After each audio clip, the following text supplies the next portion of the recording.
Look Dalton, the tussa ag ober sa siopa seo ar dús bar chéad atá feile go chéad a hairlíonn an seo.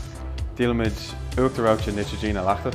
Chéad atá ag gceist leis go ddíire. Is uachtar reoite a bhfuil úsáid muid comhábhar ó aonmid áitiúil agus tá gacrúd nádortha.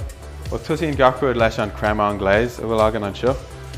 Agus tar éis sin caiimiid ar chocolate, nó hazelnut, nó pistachio, cubéir é, agus meascain muid é an seo.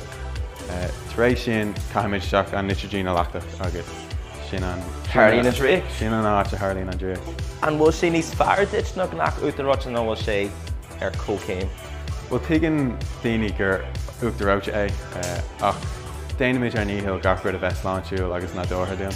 Cén blas is fearr atá ag díal go dtí seo? Well, tá daoine antóga leis an salted caramel brownie.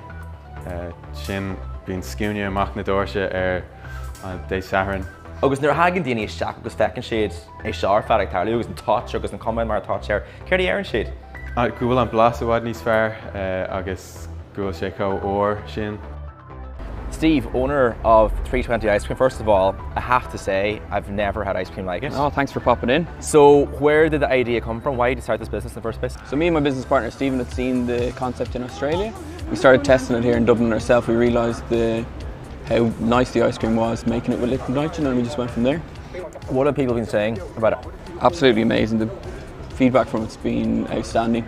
Not only just the kind of theatre and cinematics that you get from coming into the shop, but the actual product itself people love. There's a whole show, so it's very theatre led. It's great for the kids, great for the family, great at a date night, any sort of night that you want to pop in, but then obviously there needs to be a good product for it. So at the end of the day, the organic anglaise that we use is and the use of liquid nitrogen just makes an excellent product.